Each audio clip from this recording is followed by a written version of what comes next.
The gates are open, fans filing in. It is week 4 of the NFL season, and it's homecoming day at AT&T Stadium in Arlington. The New England Patriots come to town fresh with their brand new tailback, Ezekiel Elliott, now facing the Dallas Cowboys for the first time.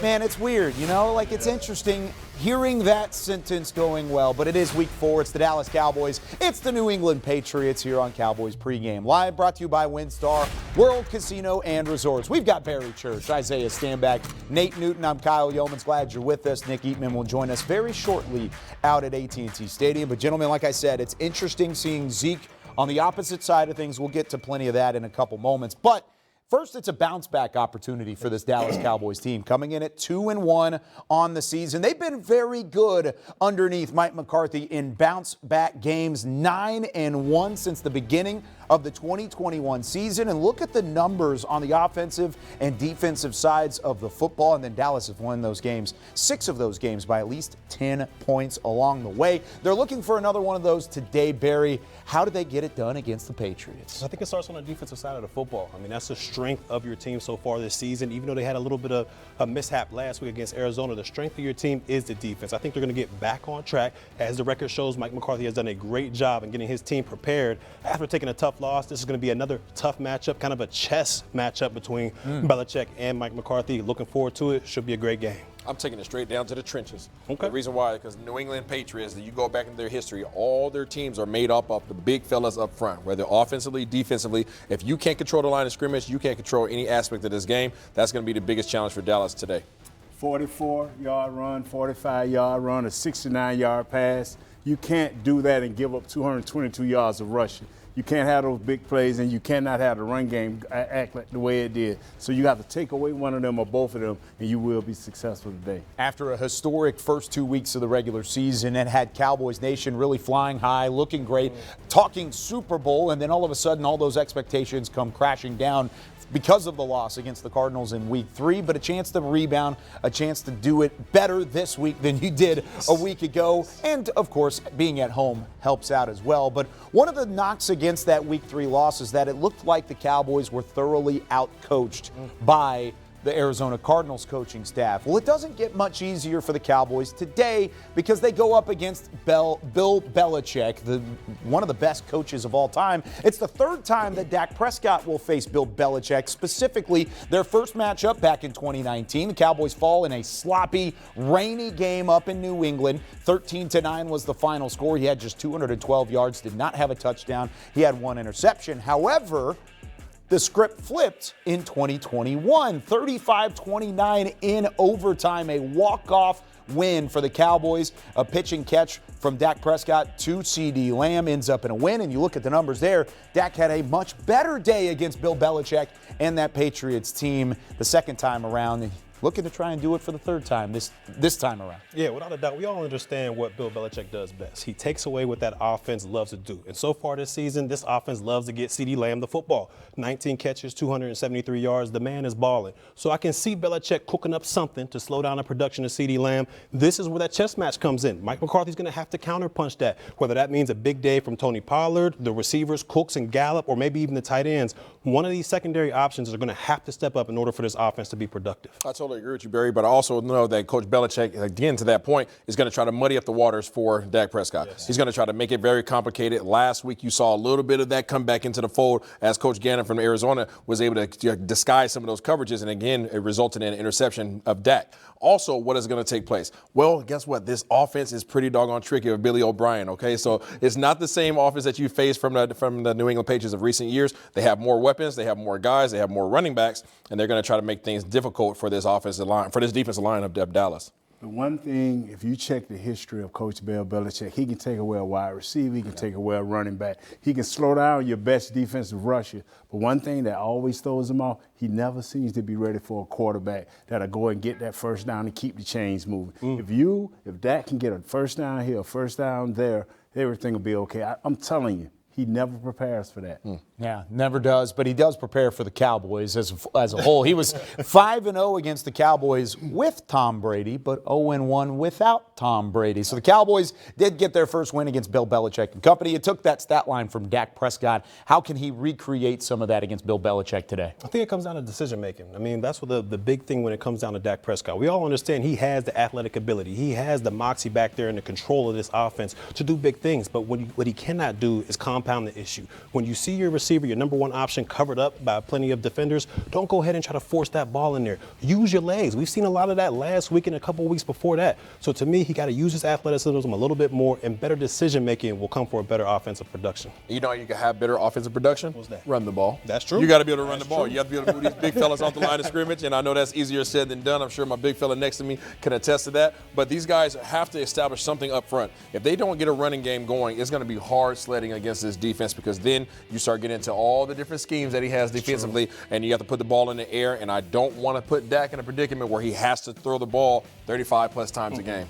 Stay ahead of the change with the running game, with the short screen game. Keep these guys defending the whole field. And what I ask from Dak is, believe what you see. Last week we saw him double pumping. Believe what you see. If the first option is there, take it. Trust in it. Got to trust in it, and he's had these numbers throughout the season. I mean, just the 3 passing touchdowns, all of which have gone to non-wide receivers, and we're going to talk about that a little bit later on in the show as well. How do you get guys like CeeDee Lamb, Brandon Cooks, Michael Gallup involved in the red zone? But let's hear about Dak Prescott and going up against Bill Belichick. There are certainly expectations going into this matchup, but he's also not necessarily putting that loss behind him just yet. He's letting it motivate him in this offense going into week 4.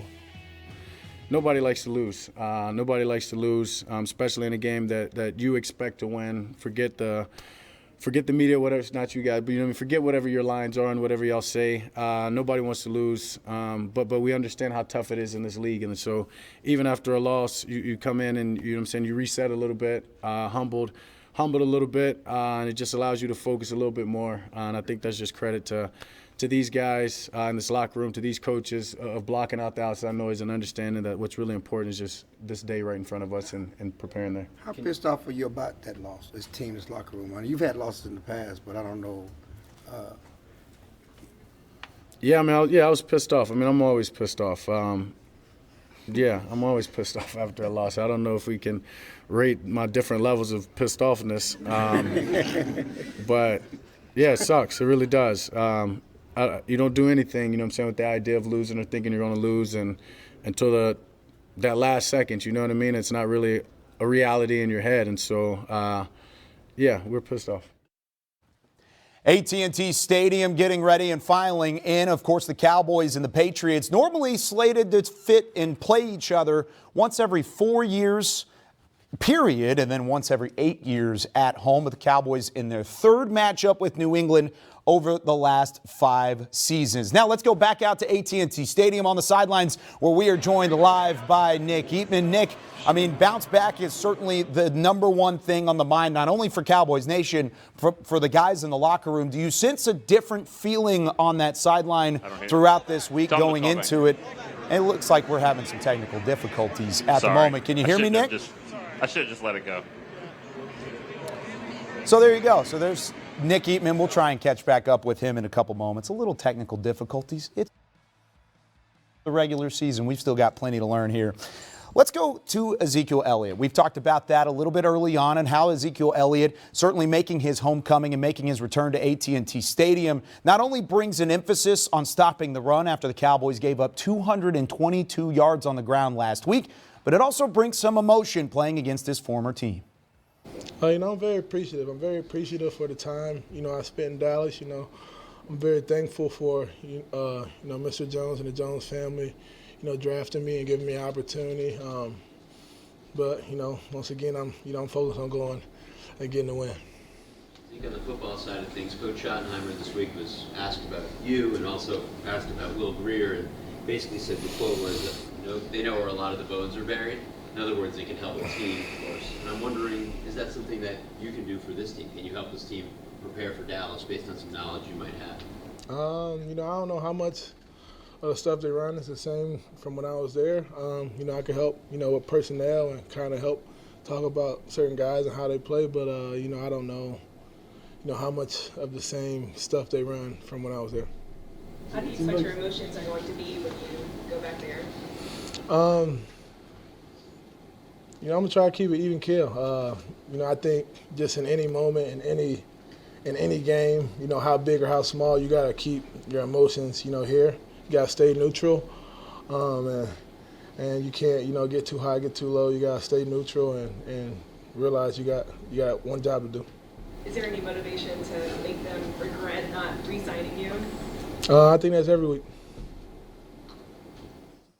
The motivation's certainly there for Ezekiel Elliott. He's going to downplay it a little bit, but even prior to the game, photos, snapshots being taken on the sideline of him interacting with Dak Prescott, a couple of his former teammates, in his return to AT&T Stadium. And it'll be a nice return. Everybody still loves Zeke here as a part of the Cowboys franchise. You just can't have him win the game here in Week 4. Let's check back in on the sideline. I believe we have Nick Eatman back. Nick, can you hear me from AT&T Stadium? I can hear you, Kyle. What's up, man? Nothing much. All right, so that's good. We've got you back. I wanted to talk about bouncing back. It's not only bouncing back here on the one-on-one interview, but we're bouncing back in terms of the Cowboys trying to get a win in Week 4. Do you sense a better feeling in that locker room and what the Cowboys are bringing to the table against the Patriots? Well, I would hope so. I mean, if it's not, then it's going to be 2-2.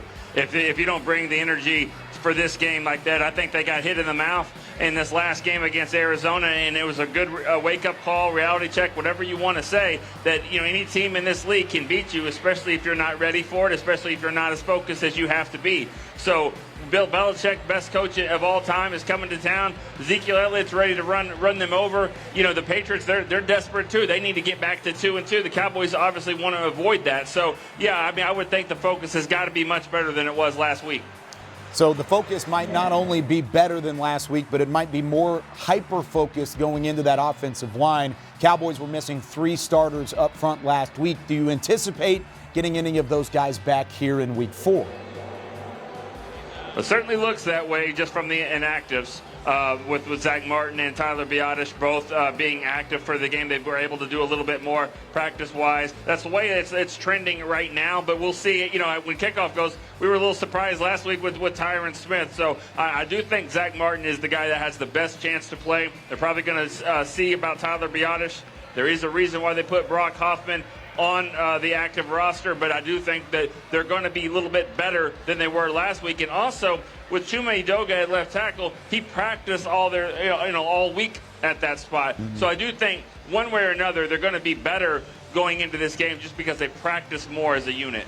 Now, speaking on that in the offensive line, building confidence just from having some sort of continuity on that offensive line, does that change things for the rest of the offense, and does that bring more success if they're able to go the entire game?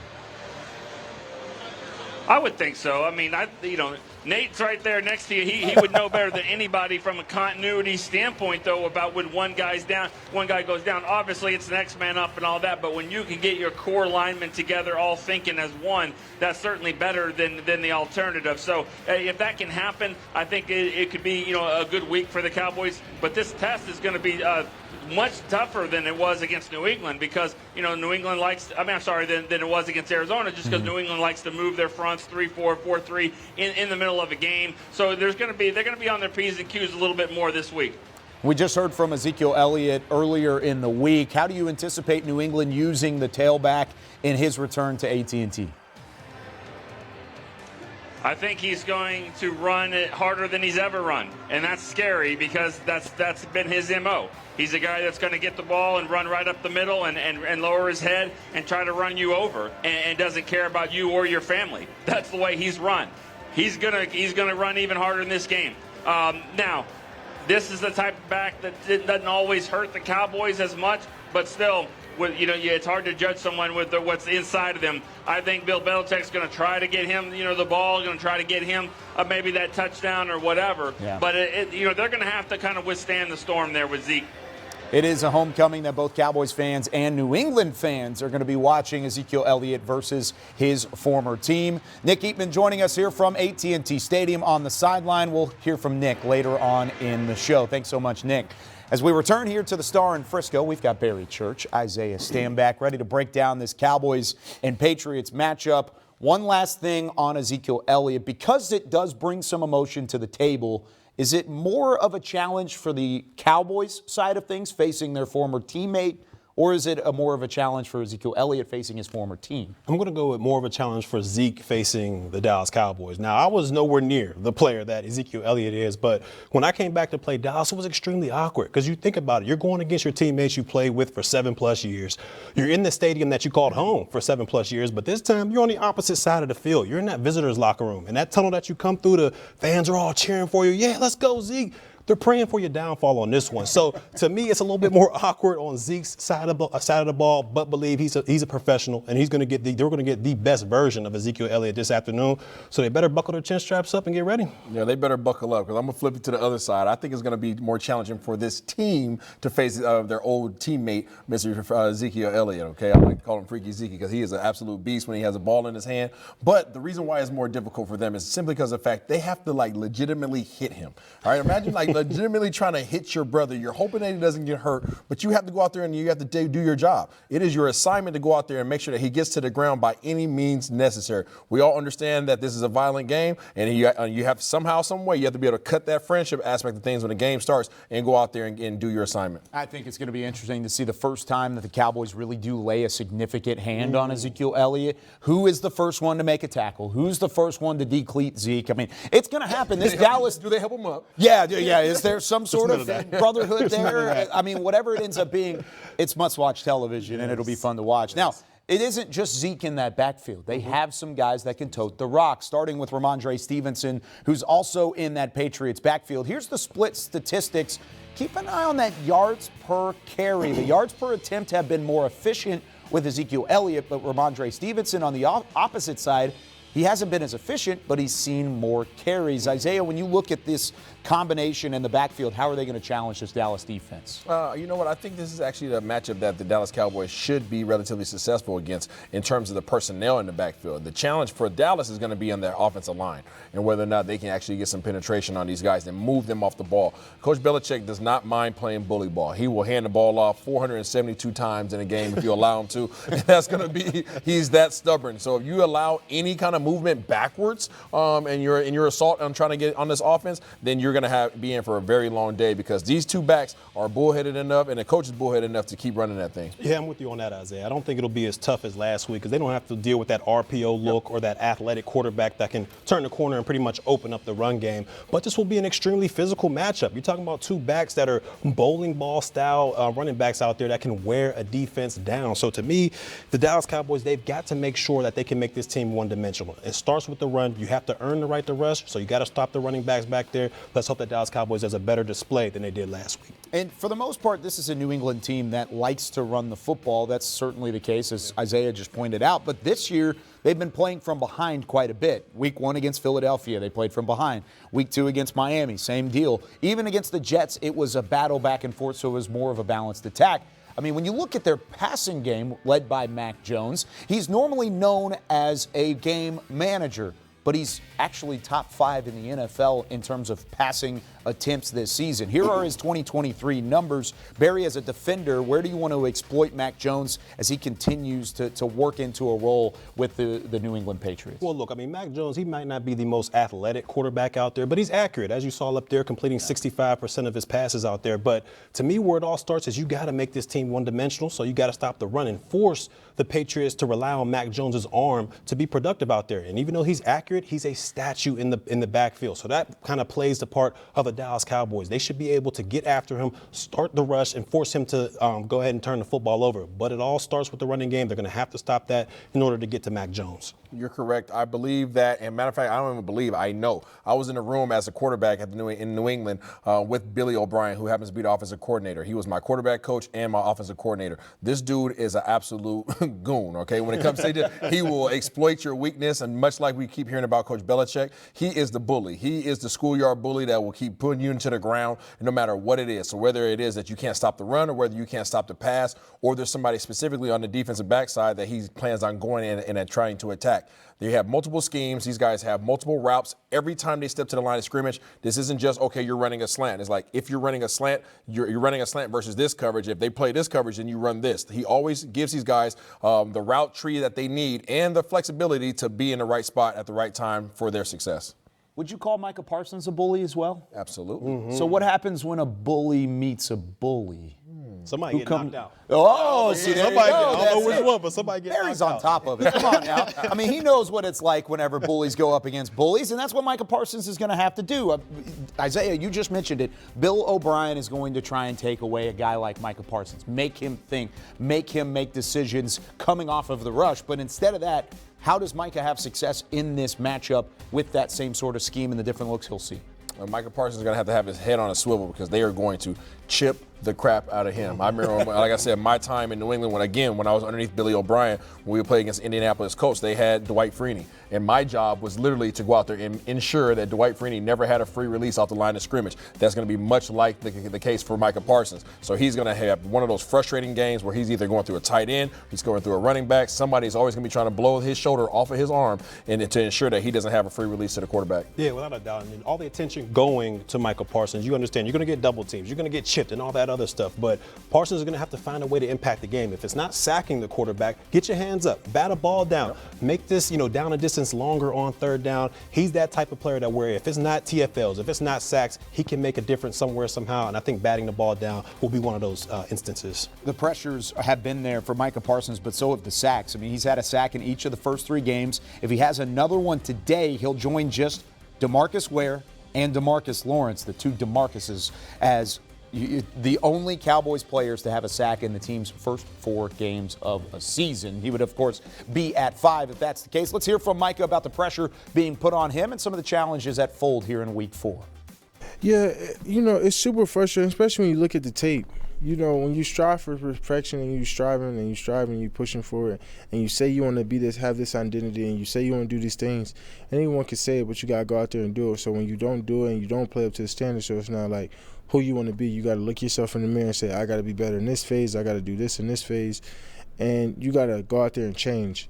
If we don't change, then we're just as good as anyone else, or we're never going to grow. But if you look at the face of reality and say, hey, this is who I am right now, this is who I want to be, and I go out there and fix it, then you'll become a better person, player, and man. So that's who we got to be. When you have a bad performance like that, what are the positives that you can take away from it? The positives of failure is that you always learn. That you never really lose. You lose in a moment and that sucks, but the positive, you always learn. So that's what I'm saying. You never want to take a double L. You never want to lose and not learn. You always want to lose and learn and fix your mistakes, because that's why, we're human. We're players. No one's perfect. We play perfect ball, but, last week just wasn't perfect. Of course, Micah Parsons is going to continue to rush the passer. He's going to bring that pressure. You know who's been doing that from the New England side of things? How about Matthew Judon? 368 tackles throughout his career, and then the sacks that he's put up. He's been fantastic, and he's done so in different ways. He's more of a power and length sort of edge rusher, whereas Micah is more based off of the speed, but he can beat you in a couple different ways. As we welcome you back in to Cowboys Pregame Live, we are here with Nate Newton as we continue to get you ready for the Cowboys and Patriots. Nate, when you look at a guy like Matthew Judon, one, would you have been able to block him back in your day? I don't like to go there, Kyle. I like putting you on the spot. They are great players, and I would hope that my technique and my massive girth would have slowed him down just a little bit. Well, what about the way that he does attack these current offensive linemen? How does he have success? He has success because they, just like Micah Parsons, they move him around a lot. You can see him in the A gap. You can see him on both right and left outside linebackers. But the reason he is so successful is because Dietrich Wise, Devon Garchuk, Christian Barrymore, and Lawrence Guy Sr., these guys will eat up blocks, and they will take care of blocks. And when they turn to him, they make sure that everybody I wish I had Newton's Law here to really show you what I mean when they turn to you. But when they slide to him, they make sure that he still has one-on-one protection. And if you're trying to block him one-on-one, that's when he becomes a Michael Parsons. Yeah, that's really the thing that's so impressive of what Judon brings to the table is the fact that he's not just a one-trick pony. He can beat you in multiple ways, and he's going to try and do so against the depleted offensive line for the Dallas Cowboys. But good news, Cowboys Nation, it's not as depleted as it was last week. You get 2 of those 3 starters back in the fold. You look at the inactive list, no Zach Martin, no Tyler Biadasz. Both of those guys are available and ready for the Cowboys as really for the most part, there's a chance to get that offensive line back and going, but you probably will see Chuma Edoga at left tackle. Chuma Edoga, so we have no who? So there is Zach Martin, back. Back. Tyler Biadasz, back at center. So the 4 guys from the left guard to the right tackle are good. The only one you're missing, Tyron Smith. He's out and inactive. We own him popping. I'm just letting you know that right now. There's no excuses not to run your regular offense to make things happen. We needed these guys because the guys I named earlier can get upfield. They're great run defenders. They 2-gap with the best of them. And by us having 2 of those guys back, our offensive line should be set because we're going to have to run the ball to try to maintain it so our defense can stay fresh. Hey, these guys being back is a great thing. What about Tyron Smith, him being out with that knee injury, 2nd straight week? He suited up last week. Did not suit up, of course, this week. They ruled him out even before the end of the week happened. How big of a loss is it on that left tackle spot? Always a big loss. We kind of struggled last week, but we had a lot of guys out. But this time we only have 1 guy out. So we'll be able to turn our protection. We'll have Chip with the linebackers. We'll have Chip with the running backs. We can set a tight end over there and just let him sit there. So then we should be okay. I'm telling you, Kyle, we should have no problems. We just run our regular offense. Even against a Patriots defense that traditionally has always been very good, but especially this year too, 4.5 yards per play is all they're allowing. That's 4th in the NFL. They've been fantastic at allowing little to no yardage. Can this offensive line take advantage of that and still try and move the ball down the field? I just think, if you would get the receivers involved, get the ball out quicker. Don't so much try to run against them. I mean, that's not giving up much. They gave up Philly, 92 yards. That's what they average, giving up 92 yards. It ain't so much that you got to bang your head against them. Make their linebackers and make their safeties cover your tight ends and your wide receivers. Long handles. I mean, swing out of the backfield. Let Tony go one-on-one. And that way we'll have a chance. Don't just try to run up into a brick wall. That's not smart. You think the Patriots can present a brick wall? How are they going to continue to challenge this team? They can present a brick wall.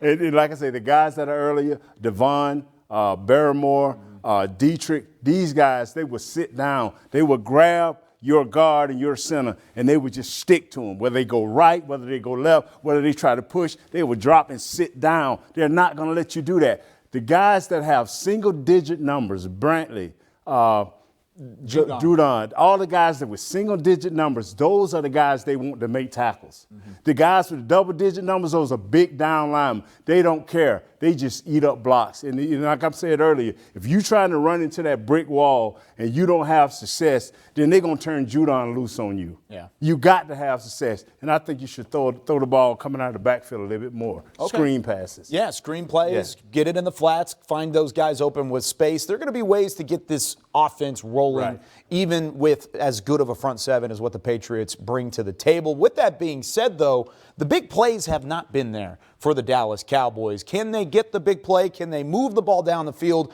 in chunk yardage?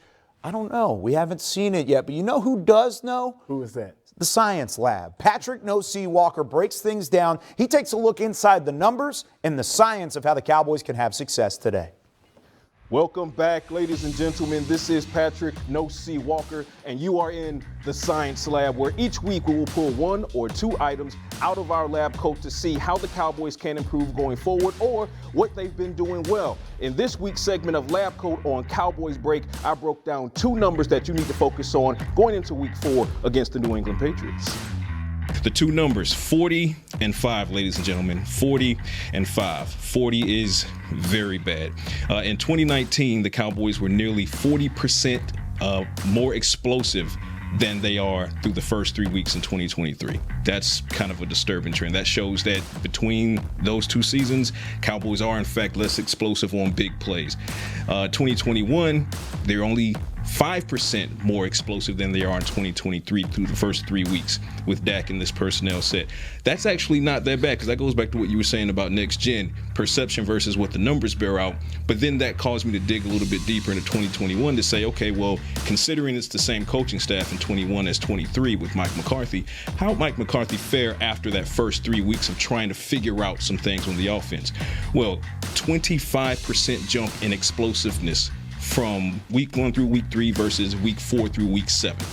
And there you have it, folks. As I explained, the Cowboys, although they are struggling through the first 3 weeks of this season, when you compare it up against where they were through the first 3 weeks of the 2021 season, which was a career season for Dak Prescott, they're right on par, which lends a lot of optimism to what might happen over the next 4 weeks with the Cowboys first hosting the New England Patriots. And when you look at that kind of science, I know you're just like me, and Kyle Yeomans as well back in the studio. You gotta love that type of optimism.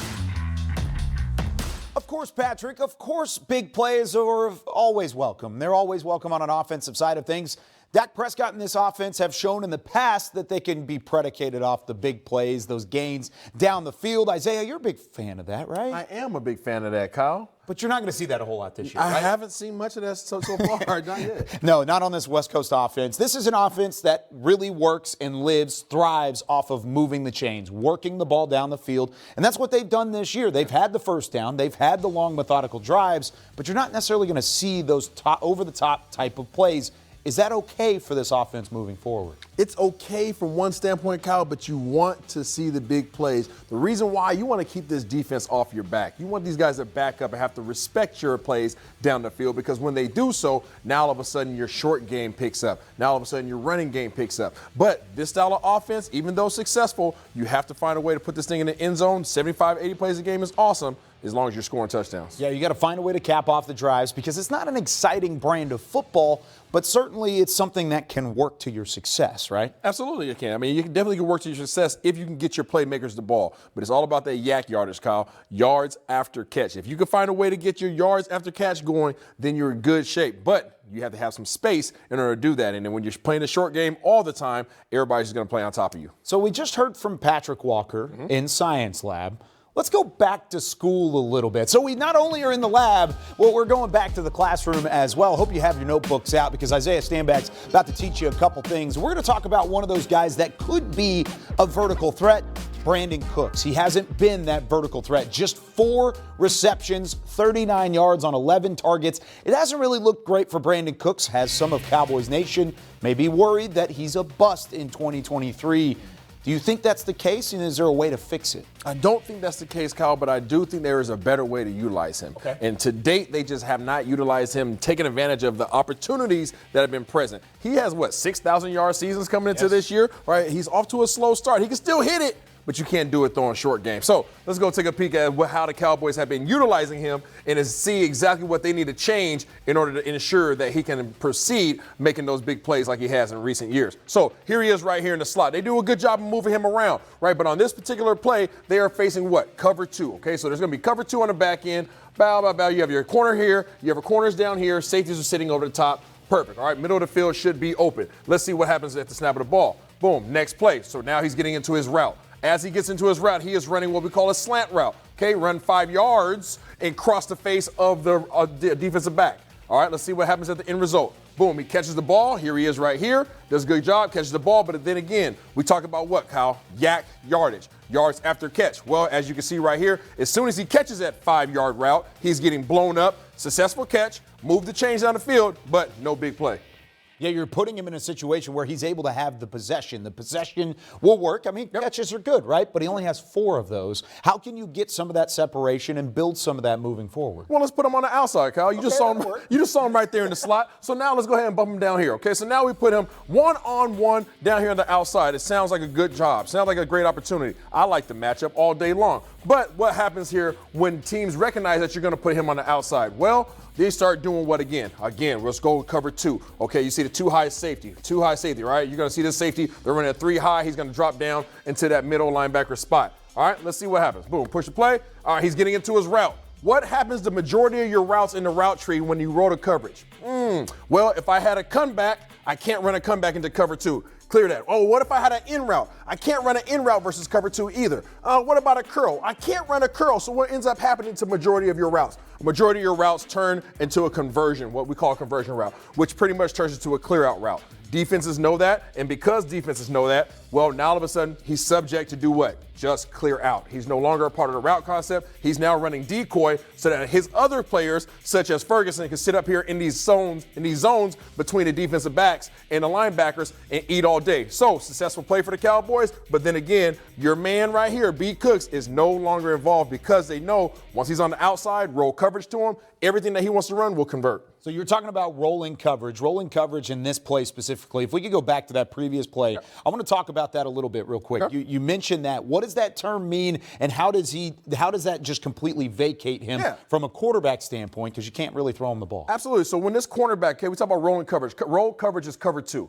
Okay, corner sits, okay? You have your linebackers that are getting out, all right, to the flats. You got your hook flats right here, and then your safeties are over the top. That's what we call rolling coverage, when these corners are sitting in this section. Okay, so majority of the routes that he wants to run, he cannot run any longer, okay? We talked about the in, he can't run it. We talked about the curl, he can't run it. We talked about the outs, he can't run it. All these routes, that majority of the routes that you would typically see him in terms of making plays, he can no longer run them because this coverage negates his ability to do so. So when that roll coverage presents itself, when defenses know he's on the outside, they simply say, if we roll coverage, we can cancel out 90% of the routes that he wants to run. And that's, of course, a problem for Brandon Cooks because then he's not utilized.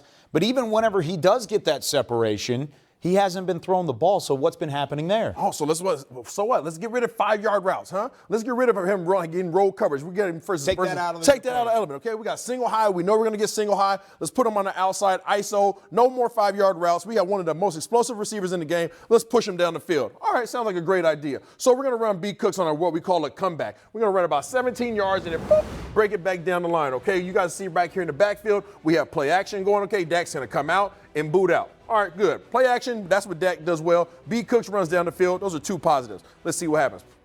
All right, next snapshot. Boom, we see right here. Here comes Dak coming out on the bootleg. But alert, alert, what's going on? We have a defensive end that is unblocked. Okay, a lot of pressure in his face. All right, let's take a look at the next snapshot. Boom, now all of a sudden, Dak Prescott is now under extreme duress. He is getting wrapped up. He's fighting to try to get away out of it because he knows that his receiver is what? His receiver has ran his 17-yard comeback, and he is scot-free. This dude is literally by himself. DB's shoulders are going up that way. B. Cooks is coming down this way. He is going to be wide open if what? If Dak wasn't getting sacked. So you either have a 5-yard route that B. Cooks is running, you either have road coverage that's taking out majority of his routes, or when he does get open and runs down the field, because that's where you want him getting the ball, you don't have time. That's 3 misses, 3 swings. Bad for the Cowboys. You got to find a way to get him involved. What you've shown on the tape, first 3 weeks, hasn't worked out. What are they going to do this week? Would you be safe to say that's 3 strikes and the batter's out, just like the Seattle Mariners against the Texas Rangers today? I see what you did there, Kyle. That's what it is. Yeah, that's what it is. He's a Seattle guy. I just had to throw that in there. Now, he's not the only one that's been struggling, especially in the red zone, if you're talking about the wide receiver core. CeeDee Lamb's had plenty of targets outside of the red zone. Brandon Cooks, Michael Gallup, and CeeDee Lamb have combined for a whopping 0 targets in the red zone this season from the Dallas Cowboys. So how can he have success? Well, Clarence Hill asked the question earlier this week to CeeDee Lamb, what happens and where can success be found in the red zone? Right. Can you just talk about how they can use you and do things to help the offense in the red zone?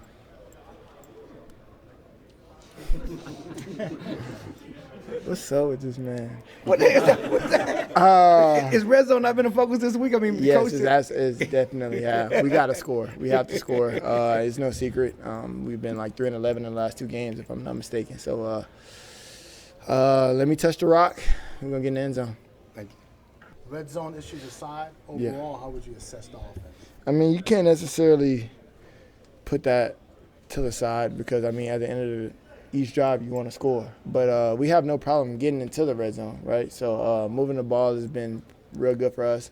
Now we've been real consistent in that degree, but getting to the red zone, it's like everything kind of shut down. So we got to do once again a better job of getting in the end zone, finishing off drives, and rewarding our defense. And, of course, while the Cowboys want to take things 1 week at a time, they do head to Santa Clara next week to take on the 49ers in Week 5 of the 2023 season. You can come out to Miller Lite House at AT&T Stadium October 8th for a free watch party presented by 7-Eleven. You can cheer on the Cowboys alongside Cowboys cheerleaders. Rowdy enjoying $5 Miller Lights. You got some barbecue out there, game day fare, and a whole lot more. Gates open at 6 p.m., kickoff at 7:20. For more info and to claim your free ticket, visit DallasCowboys.com/watch party. And of course, go Cowboys, not only in Week 5, but we got a Week 4 game to preview here as well. Barry Church, Isaiah Stanback, Nate Newton, I'm Kyle Yeomans. Cowboys, Patriots coming up at 3:25 on Fox. We just heard from CeeDee Lamb. We heard about some of the red zone struggles. We heard previous from Back to School with Isaiah Stanback about getting Brandon Cooks involved. Is there a concern, the fact that there has not been a wide receiver reception in the red zone this season? Yeah, I'm slightly concerned because to me it shows lack of creativity when you're going into the red zone. And to me, for your best offensive threat, CeeDee Lamb, in my opinion, is the best offensive threat. To not have a receiving touchdown or at least an option to catch a football out there, to me that shows lack of creativity, and they've got to get that situation ratified if they want to move forward in the red zone. I'm not going to go as far as saying a lack of creativity, but I am going to say lack of execution. And the fact that you have the most targets in the league with Jake Ferguson with 8, leading even over Tyreek Hill. Okay, you have to find a way to punch that in there. And if you're not throwing it in the air, then please at least run it in there, Big Nate. You got to. First down, second down. If you're inside the 5 or the 10, inside the 10 or the 5, run it first. Make them linebackers tighten up. Then if you want to go third down, you want to spread them out, that's another situation. That's the only problem, fellas. Run the ball, and everything else will free itself up. Cowboys 6 of 15 in the red zone this season. Isaiah mentioned the stat where Jake Ferguson leads the NFL with 8 red zone targets this season. How deflating is it from a team standpoint to have a big-time drive, double-digit drive down the field, and then you get it stalled out in front of the red zone? It's definitely deflating. And I understand, all offenses want to end the drive with a kick, whether that's a field goal or a PAT.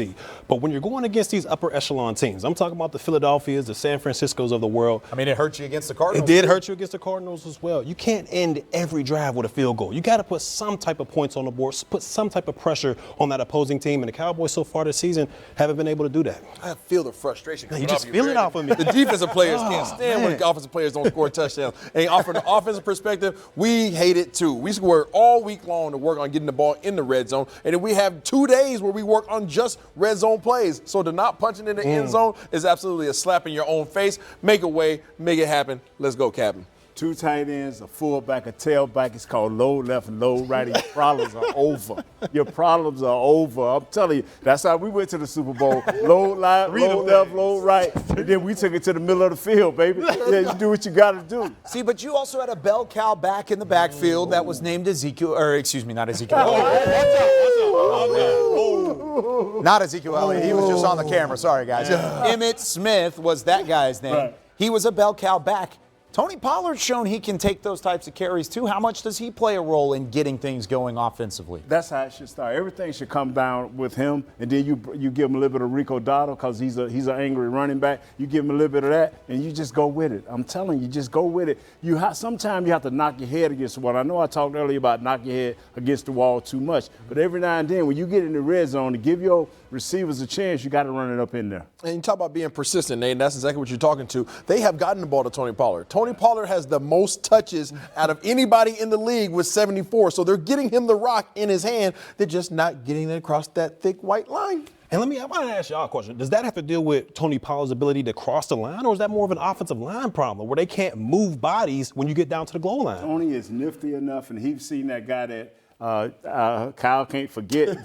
He's seen him run it enough to, you know what? He's nifty enough, and he's got enough explosion to get it in there. Okay. Our offensive line has to pay attention to detail because a little block here, a little block there, and it's a crease somewhere. So, of course, I had Zeke on the mind because we've been talking about Zeke all the way through. But did you guys ever have red zone troubles like this back in the Super Bowl, the 90 years? Oh, yes. It's almost like a baseball hitter in a slump, right? You'll break out of it at some point. How did y'all break out of it? I hate to say this. Low left, low right, low right.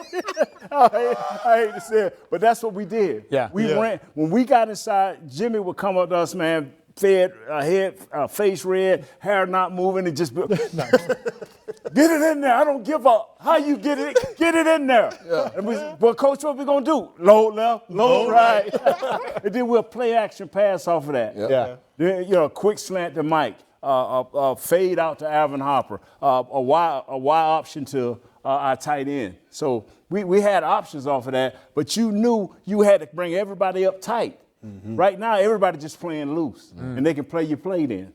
So where does that start if you want the Cowboys to do the same thing? You said it started with Jimmy. It started with Hair Jimmy, not moving. and it went down to Norv Turner, right into Troy, because Troy would tell us, hey, fellas, we need this. He would go down the line, hey, big fellas, I need this. Yeah. We need to get this going. And even if we ain't gained but 1 or 2 yards, then the next time he'll put that thing in there, and he'll roll out there, and you'll see, I can't think I have tight end name. I know Jay Novacek. Jay Novacek. You'll see Jay Novacek like, hey, I'm over here. Yeah. Boom. Touchdown. Done.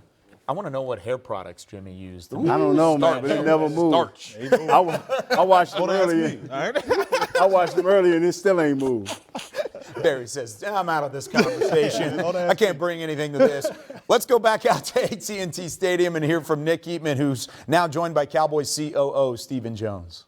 Thank you, Kyle. And as always, I'm joined by Stephen Jones here, Cowboys Chief Operating Officer, right here on the sidelines, Cowboys and Patriots. What's the excitement level like when you have a loss like last week? You want to get right back on the field. Where do you think the team is right now? Absolutely, and we felt that urgency all week in practice. I think the guys know, they gotta play at a different level than they played the week before. They got to play, with the play style and the edge that Dan expects, that Coach McCarthy expects. We just didn't do that, and of course, hats off to the Cardinals. They had a good game plan, and they came out and ready to go. And I think our guys are going to do the same thing today. They're going to come out with an edge, and I think we'll see what we all expect. When you say that, I like the way the urgency was, the intensity at practice. What do you see specifically? Is it just more kind of bounce around, more focus? You just feel it. I mean, you go out there and you can see when guys are into it, and they're talking to one another. They're high-fiving each other for big plays in practice. It's just an edge, and you certainly see it and feel it, and I think we'll see that extend onto the playing field today when we play these Patriots. They're going to be difficult. I mean, obviously, Coach Belichick's one of the best in the business. What he does, he'll have his team prepared, and he'll have a good game plan for us as well. And they got a running back over there, Zeke, that I'm sure we're going to see the best he has to offer, which is pretty good in my opinion. You used to love it when he would make that big run and do the eats. Now you don't want to see that at all. I hope I don't see that today, but I know however level he's been playing, it'll be at another level today, and we'll have our hands full with him. You've had to face guys that you've had drafted before and been a part of this team. You've faced it before. Where does he rank on your all-time Cowboy players as far as just how important he was to the team and just how proud you are of him and the person he's come up? I mean, someone mentioned it was some years ago to the date that Emmitt Smith came in here, and I put him right there with Emmitt in terms of having to go against a player that did so many great things for the Cowboys. Same type of competitive spirit that Emmitt Smith has, and I certainly put it every bit at that level. Your offensive line last week, a lot of injuries there. This week, do you feel better about it? Zach Martin maybe with a chance to play and play a lot more. Where's your comfort level in the O-line? Well, we gained 2 more, which is gaining on it. We got Tyler Baidaz and certainly have Zach back, who's going to be a first ballot Hall of Famer in my mind. But to get 2 of the 3 back is big. Obviously, Tyron's making strides, but to get those guys back is a big deal for us, big deal for Dak, big deal for the continuity in the offensive line. I think it'll really go a long ways toward helping us. One more quick question. Tyler Smith has played some left tackle. Edoga's at left tackle. What was the reason to keep Edoga at left tackle and Tyler Smith at left guard? I think just the continuity right now. I think it says a lot about where we think Tyron's going to be here quickly. Okay. And just to keep everybody, when Tyron does get back, to have the continuity of having the starting 5 where they all pretty much train during training camp, I think is a big deal. All right, Stephen Jones, Cowboys Chief Operating Officer. We'll see you next week in San Francisco. See if the Cowboys can get a big win today. Kyle, we'll throw it back to you guys. Yeah, thank you, Nick. And that was a much different interview than what we heard a week ago going into that Cardinals game. A lot more optimism in terms of the health of that offensive line, something right there at the back half of the interview to consider. He said Tyron will be back soon. They really anticipate him being back in the fold. They do get Tyler Biadasz and Zach Martin back this week. Both are starting on that offensive line. Huge addition, especially going up against this Patriots defense. But let's talk about the Patriots offense here. They bring some weapons as well. They haven't been able to throw it downfield a ton. They've tried, of course, with Mac Jones, third in the NFL in attempts, but they do have some weapons like Devontae Parker, Juju Smith-Schuster, two guys that have been in the league for quite some time and had plenty of work. Isaiah, when you watch the film on these wide receivers, what do they do well, and how will they try and get after this Cowboys secondary? They have speed. That's what you see, and that's what caused Dallas some issues last week in Arizona. They have 4-3 across the board. These guys are really pretty similar to that, except for the fact that they're more experienced. I feel like they're still getting acquainted with this offense of Billy O'Brien, and once they figure that out, it's going to be a problem because of the versatility and the options that they have on each route. Just don't figure it out this week. Yeah, when I look at both of these receivers, they're both veteran receivers that know the tricks of the trades of the game to get open in that regard. But when you talk about Parker, this is a 50-50 guy. He got some height on him. You throw the ball up to him, he can make those catches. And to me, that's kind of worrisome when you talk about this Cowboys secondary, because you used to have Diggs out there to where if you throw a ball up, it's more 60-40 towards Diggs. And now with Parker over there, and then you got a young Deron Bland out there, I can see them throwing shots that way. Hopefully he's prepared for it. I'm just hoping with the guy that you just talked about, Parker, get up on him, boom, boom, boom, play with him, get back off of him. Because you ain't going to win them 50-50 balls. So if you're going to tangle with him, it's got to be early. You got to get back and see where that ball goes to give yourself a chance to fight for it. Who do you think challenges this Cowboys team more, Parker or Juju?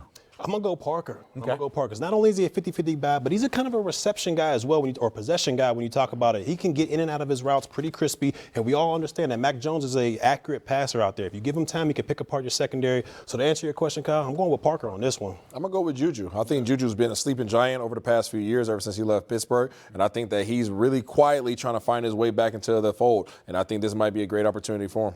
He can do whatever he wants.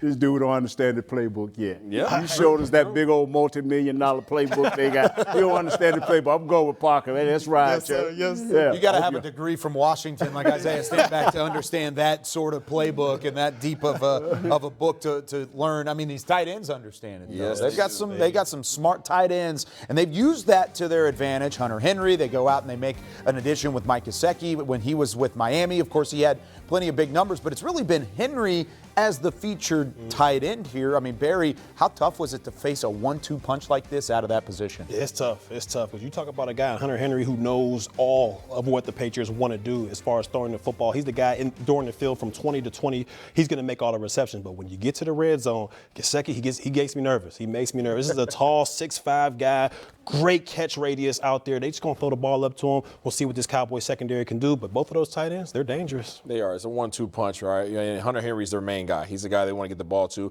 and create mismatches, okay? And obviously, Kurtz would be tasked with trying to slow him down. Gesicki's going to be a possession guy. I can't remember the name of the third tight end, okay, but he's a big play guy. He is big. He's 6'6", 250 pounds, and he is their big play guy. I think he only has 2 catches for 76 yards, so you might want to keep your eye on him as well. Muddy it up. Get physical. Muddy it up. Put your hands on him. Take them to church. That's all I got. Take them to church. Put your hands on them, man. Because guys of that athletic ilk, you don't want them to get in the open field because back where we say with the wide receiver, the 50-50 balls, they got a shot at them. See, here's the thing, Isaiah. You said you forgot the name of this tight end. Real quickly, let's just Nate Newton always has the depth chart handy. He always does. So let's take a look here. Let's see where it's at. Yeah, Farrell Brown. Yeah, that's the third one. So, I mean, we've already gone back to school. We've already had science lab. Now we're just cheating on the test. That's what ends up happening here. You got to look to the guy next to you sometimes. Keep your eye on that dude. This dude can go now, and he's a mismatch nightmare. While you're worrying about Gesicki, while you're worried about Hunter Henry, all of a sudden here he comes, and he got that go juice and that 6'6" size. He can go up there and make some plays. And I'm giving him credit for learning that Patriots playbook.